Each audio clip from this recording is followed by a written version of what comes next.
All of you. तो आप लोगों को एग्रीकल्चर वाला टॉपिक समझ में आ गया ना अच्छे से? ठीक है। और जो था उसके अंदर ना लास्ट में एक चीज़ और लिखी हुई है आपके सिलेबस में, ग्रीन रिवॉल्यूशन। वो मैंने अभी अभी आपका देखा। तो वो ग्रीन रिवॉल्यूशन वाला जो टॉपिक है आपका, वो जो हमारा खनिज वाला टॉपिक कंप्लीट हो जाएगा तो उसके बाद हम ग्रीन रिवॉल्यूशन यानी कि हरित क्रांति को एक बार पढ़ लेंगे। बहुत छोटा सा टॉपिक है, 5-7 मिनट का टॉपिक है, उसको हम एक दिन डिस्कस कर लेंगे। ठीक, अभी तक हमारी 3 यूनिट्स कंप्लीट हो चुकी हैं। ठीक है, और तीनों यूनिट में अगर किसी को कोई प्रॉब्लम आती है तो आप लोग पूछ लीजिए। उसके अलावा बहुत सारे बच्चों ने रिकमेंड किया है कि मैम नेट JRF या नेट के लिए हम किस तरीके से तैयारी करें। तो मैं आप लोगों को बता दूं कि अभी थोड़े टाइम बाद, क्योंकि अभी देखो, क्योंकि थोड़ा सा कोरोना के चक्कर में या फिर मेरा भी इतना रूटीन नहीं बन पा रहा, थोड़े दिन बाद में हम लोग जो हैं इसी चैनल के ऊपर, जो मेरा ये जो यूट्यूब चैनल है, इसी के ऊपर हम नेट JRF के नाम से अलग से क्लासेस शुरू करेंगे। ठीक है, तो इसमें जो भी बच्चे इंटरेस्टेड होंगे, देखिए इसमें जो वीडियोस होंगे वो भी आपको मिलेगा, PDF आपको अलग से दिया जाएगा, उसमें एक अलग प्रोसेस होगा। ठीक है, जो भी प्रोसेस होगा वो आपको टाइम टू टाइम अपडेट मैं कर दूंगी। ये जो प्रोसेस है ये जहाँ तक पॉसिबल हो पाएगा हम अक्टूबर से स्टार्ट अपना कर देंगे, ताकि जब आपका नेक्स्ट जब एग्ज़ाम आए, यानी कि अब देखो कोरोना चल रहा है तो अभी तो शायद जो जून वाला जो नेट का एग्ज़ाम है वो अभी आपका अब होगा, कब है, शायद अभी है, शायद सितंबर के आसपास, सितंबर में ही है, मिड सितंबर में।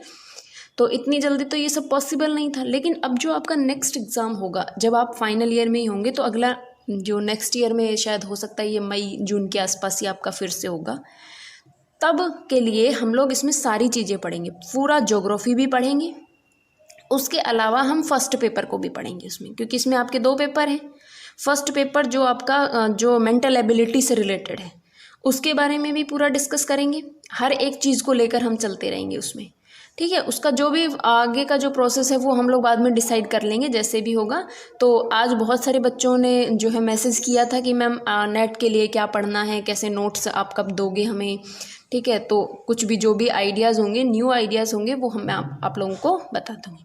इसके अलावा जो है, जो भी बच्चे इंटरेस्टेड हैं, जिनको जो है अपने ये कौन सी GK वाला पोर्शन पढ़ना है, बहुत सारे बच्चे हैं जो बाहर जाकर नहीं पढ़ाई कर सकते हैं, जिनको भी GK वाली चीज़ें पढ़नी है, तो जैसे हमारा हिस्ट्री हो गया, पॉलिटी हो गया, इकोनॉमिक्स हो गया, ये जितने भी पार्ट्स हैं अगर आप लोगों को पढ़ने हैं तो आप लोग ज़रूर एक बार मेरे यूट्यूब चैनल पे वीडियो के नीचे कमेंट करें, ताकि उस हिसाब से हम लोग उनकी भी फिर नई क्लासेस स्टार्ट करेंगे। ठीक है, तो आज जो हमारा टॉपिक है वो है भारत के अंदर खनिजों की बात। ठीक, खनिज जो है, देखिए खनिज क्या होते हैं, जब दो या दो से अधिक मिश्रण, इसमें रासायनिक भी हो सकता है और भौतिक भी हो सकता है, 2 या 2 से अधिक रासायनिक संगठनों का जब मिश्रण हो और वो खनन प्रक्रिया के माध्यम से हमें प्राप्त हो, मतलब 2 या 2 के अधिक के मिश्रण से कुछ तत्व बना हो, और जब हम खुदाई करें तब वो हमें मिले, तो उसे हम क्या कहेंगे, खनिज कहेंगे। देखिए, जब 2 या 2 से अधिक कोई भी तत्व हो, मान लीजिए, जिनका मिश्रण किया गया हो, और जब वो हमें प्राप्त कैसे हो, जब हम धरती के अंदर या पृथ्वी में खुदाई करें तो खनन के द्वारा वो हमें प्राप्त हो, तो वो हमारे क्या, खनिज कहलाते हैं। खनिज जो होते हैं, खनिज एक राज्य सूची का विषय होता है। राज्य सूची का विषय से मतलब होता है इसके ऊपर राज्य का अधिकार होता है। जैसे आप लोगों ने देखा होगा न्यूज़पेपर में बहुत बार आता है कि यहाँ पर कोई कहीं पर खुदाई हुई है, क्योंकि ये इन्वेस्टिगेशंस जो होती हैं ना, जो एजेंसियाँ होती हैं, वो टाइम टू टाइम कहीं जहाँ पर भी इनको पॉसिबिलिटीज़ लगती है वहाँ पर ये खुदाई करते रहते हैं। जब ये खुदाई करते हैं तो इन्हें खनिज मिलता है, कोई भी तत्व मिला मान लो, तो वो ऐसे थोड़ी है कि मान लीजिए आपने अपने घर में खुदाई की, वहाँ पे आपको सोना मिल गया, तो जो सोना मिला वो अब आपकी प्रॉपर्टी नहीं है, अब वो सरकार की प्रॉपर्टी कहलाएगी। ठीक है, ये चीज़ आप लोगों को जानना ज़रूरी है, क्योंकि देखिए मान लीजिए आपने खनिज कहीं से निकाला, अब उसके ऊपर राज्य सरकार मतलब स्टेट उसको लेगा या फिर क्या सेंट्रल गवर्नमेंट उसको लेगी, इसका निर्धारण इससे होता है कि ये राज्य सूची का विषय है, इसलिए इस खनिज के ऊपर उस राज्य का अधिकार होता है। राज्य की सरकार उस खनिज को लेगी और वही उसका बेचेगी, उसको खरीदेगी, जो भी काम उसके लिए करना है वो यही राज्य सरकार ही करेगी, क्योंकि इससे स्टेट को इनकम होनी चाहिए। और ये सारी प्रोसेस होता किससे है? एक नियम था हमारे यहाँ पर, केंद्र सरकार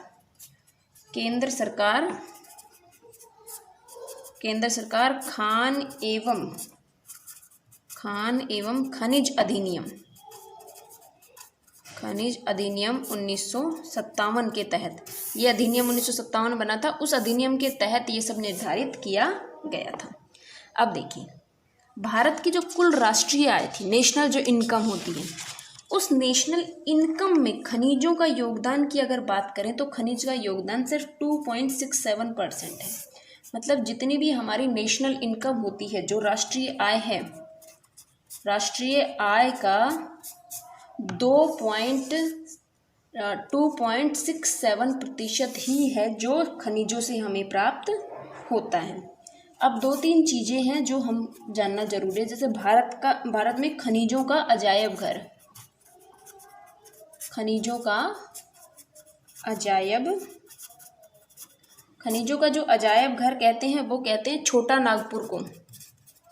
छोटा नागपुर का पठार जो है वो खनिजों का अजायब घर कहलाता है। फिर भारत का रूर या इसको रूहर भी बोलते हैं, जर्मनी का एक क्षेत्र है, ये भी छोटा नागपुर का पठार है। देखिए, भारत के अंदर खनिजों का अजायब घर मतलब सबसे ज़्यादा खनिज कहाँ मिलते हैं? छोटा नागपुर के पठार में।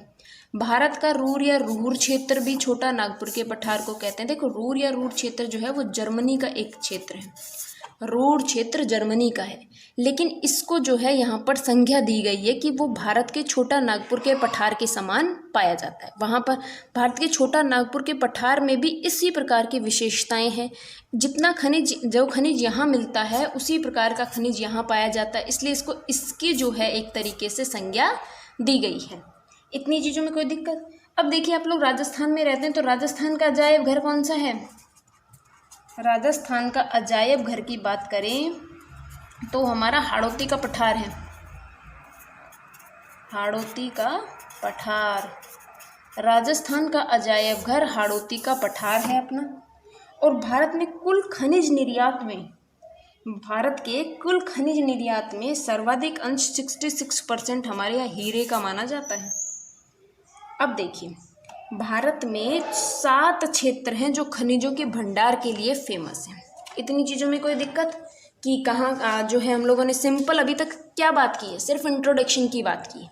ठीक करते हैं कि हमारे यहाँ पर 7 क्षेत्र हैं जहाँ पर खनिजों का उत्खनन किया जाता है, जहाँ से हमें खनिजों की प्राप्ति होती है। जैसे देखिए, पहला छोटा नागपुर तो जानते ही हैं आप लोग। इस टॉपिक में भी आपको मैप बनाना है। देखिए, इंडिया, राजस्थान, जब भी आप लोग कोई जीके की क्लास पढ़ेंगे, जीके का टॉपिक पढ़ रहे हैं तो उसमें मैप सबसे पहले लेके बैठना है। छोटा नागपुर पठारी क्षेत्र, ठीक। दूसरा है हमारा मध्य भूमि क्षेत्र,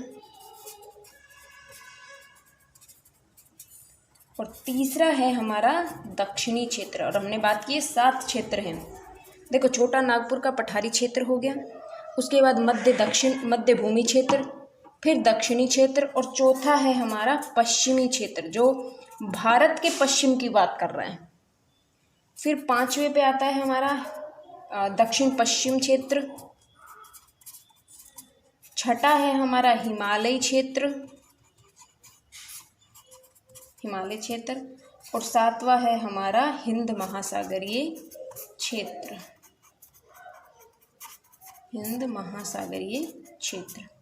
ठीक, ये हमारे 7 क्षेत्र हैं जहाँ पर खनिजों का उत्पादन सर्वाधिक मात्रा में होता है। अब हमें क्या करना है? सबसे पहले जब आप क्वेश्चन लिखेंगे, मान लीजिए खनिजों से क्वेश्चन आता है, तो कोई भी तरीके का क्वेश्चन आए, सबसे पहले आपको ये सारा बेसिक इंट्रोडक्शन देना है। उसके अंदर। फिर आपको एक मैप बनाना है और उस मैप में इन 7 क्षेत्रों को दिखाना है, ताकि एक बेसिक आइडिया एग्जामिनर को लग जाए कि हाँ बच्चे ने पढ़ाई की है। उसके बाद आप हर एक खनिज को लेंगे और उस खनिज का विस्तृत वर्णन करेंगे। ठीक है, अब हम इसमें बात करेंगे एक एक खनिज को लेकर। जैसे सबसे पहले हम बात करें कि भारत में लौह अयस्क कहाँ कहाँ मिलता है। देखिए लौह अयस्क, देखिए कुछ बच्चे जो हैं इस तरीके से बात कर रहे हैं कि मैम आप दिखाई नहीं देते हो तो हमारा जो है पढ़ने में फ़्लो नहीं बनता। एक दो बच्चों के कमेंट्स आए हैं कि मैम आप जब दिखाई नहीं देते हो तो हमें पढ़ने में जो है मज़ा नहीं आ रहा। देखिए हम पूरी कोशिश कर रहे हैं कि भाई आप लोगों को मैं वैसे ही पढ़ाऊँ जैसे आप लोग चाह रहे हैं, लेकिन बस दिक्कत इतनी है कि आप लोग भी जानते हैं कि यहाँ पर थोड़ा सा नेटवर्क इशू होता है। अभी थोड़ी सी फैसिलिटीज़ कम हैं तो आप लोगों को ऐसे रिकॉर्ड करके क्लासेस मिल रही है। जैसे ही होगा तो जैसे ही पॉसिबल होगा मैं आप लोगों को डेफिनेटली जो है बोर्ड पर पढ़ाऊँगी। ठीक, इतनी चीज़ें क्लियर हुई। ठीक है, आगे का जो टॉपिक था हमारा क्या चल रहा था, लौह अयस्क के बारे में हम बात कर रहे थे। देखिए लौह अयस्क, लौह अयस्क जो है हम एक चट्टान को कहते हैं जो चट्टान के रूप में हमें मिलता है। लौह अयस्क एक मूल चट्टान के रूप में पाया जाता है और उस चट्टान में से कुछ विशेष खनिज को हम निष्कर्षण कर लेते हैं और हमारे आर्थिक दोहन के लिए हम उसको काम करते हैं। लौह अयस्क तो जानते हैं लोहा किस लिए काम आता है, सारे जो भी जितनी भी चीज़ें होती हैं कौन कौन सी लोहे से बनी होती है, तो लौह अयस्क का हमें क्यों चाहिए, ये कहाँ से हमें मिलता है, तो वो सब चीज़ें हमें जाननी है। ठीक, ये चट्टान के रूप में हमें मिलता है। लौह अयस्क के भी 4 प्रकार होते हैं।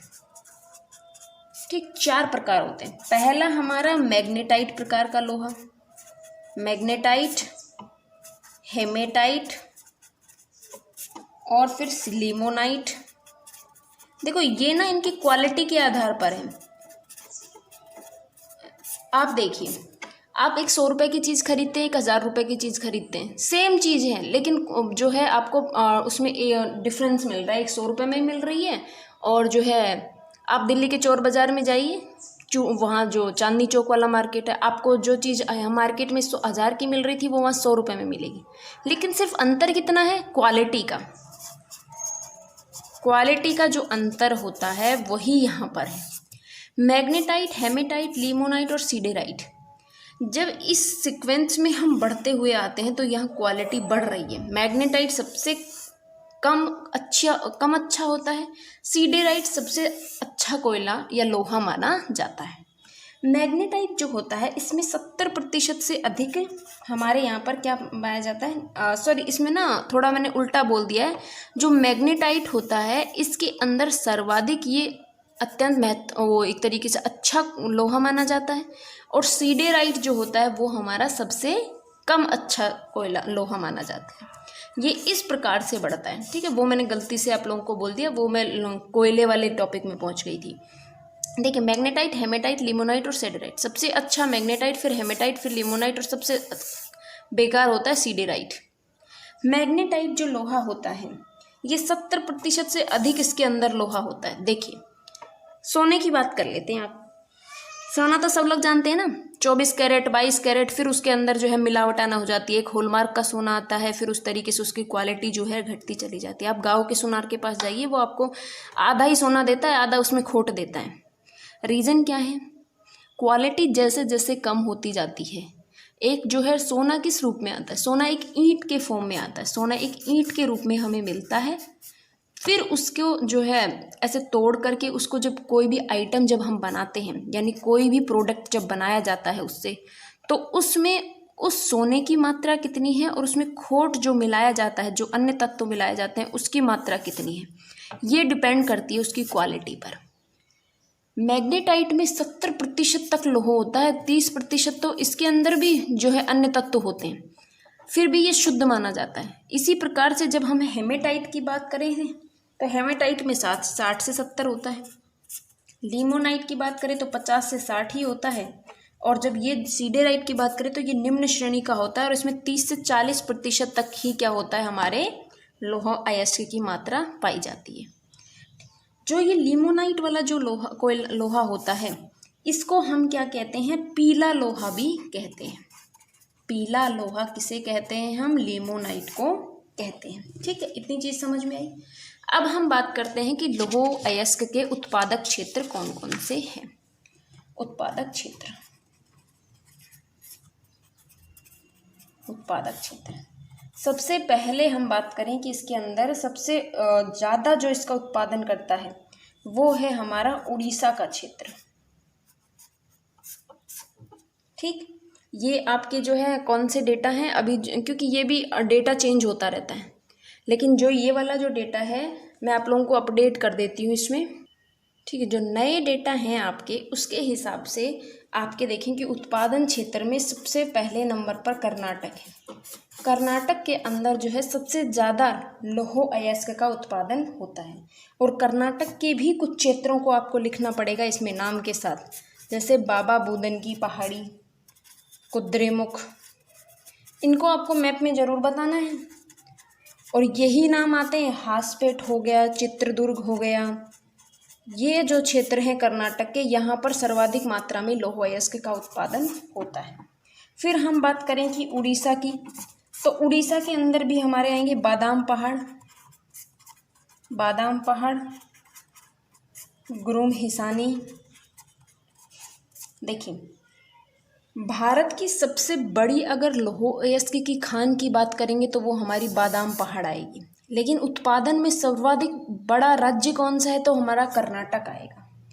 और कर्नाटक राज्य हमारा मैग्नेटाइट यानी कि जो सबसे अच्छा जो लोहा होता है, कौन सा? मैग्नेटाइट, हमने बात कर ली, उस लोहे के लिए फेमस है। मैग्नेटाइट लौह अयस्क उत्पादन में ये सबसे पहले आता है। तीसरे नंबर पे इसमें आता है हमारा छत्तीसगढ़।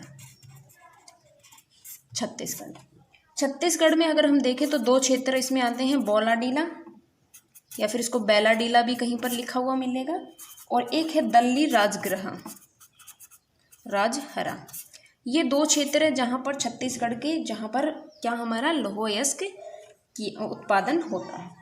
भारत की सबसे बड़ी विकसित खान, देखो सबसे बड़ी जो लौह अयस्क की खान की बात आएगी तो बादाम पहाड़, और सबसे बड़ी विकसित खान की अगर बात आएगी तो वो हमारी आएगी बौलाडीला की खान। इतनी चीज़ों में कोई दिक्कत? अब हम जो है इनके जो उत्पादक क्षेत्र कर रहे हैं, इनमें आपको कुछ भी अलग से नहीं लिखना, सिर्फ स्टेट का नाम लिखेंगे, उसके क्षेत्रों को बताएंगे। फिर जैसे सारे जब ये क्षेत्र आप लिख देंगे तो उसके बाद पूरे लौह अयस्क का एक मैप बना देंगे जिसमें इन क्षेत्रों को प्रदर्शित कर देंगे, जिससे आपका जो आंसर है अन्य लोगों से थोड़ा सा अलग हो जाएगा। चौथा जो आता है हमारा गोवा। गोवा के अंदर भी लौह अयस्क होता है। गोवा में हम बात करें तो ये अदुलमाले और उसाव दो क्षेत्र है जहाँ पर गोवा में उत्पादन होता है। फिर आता है हमारा झारखंड। झारखंड में अगर देखें तो नोवा मंडी और उसके बाद में हमारा सिंहभूमि, दो क्षेत्र हैं झारखंड के जहाँ पर लौह अयस्क का उत्पादन होता है। ठीक, इतनी चीज़ों में कोई दिक्कत है आप लोगों को? देखिए, जो लौह अयस्क होता है ना, उसके उत्पादक क्षेत्र हो गए। अब लौह अयस्क की जब बात करें हम, तो लौह अयस्क पहले जो है क्या कच्चा लोहा होता है, ये कच्चा ही तो होगा। फिर ये ढलवा लोहा एक, और उसके बाद एक लोहा और आता है हमारा पिटवा लोहा, और उसके बाद हमारा बनता है स्टील या इस्पात। कितने प्रोसेस के बाद हमें स्टील या इस्पात की प्राप्ति होती है।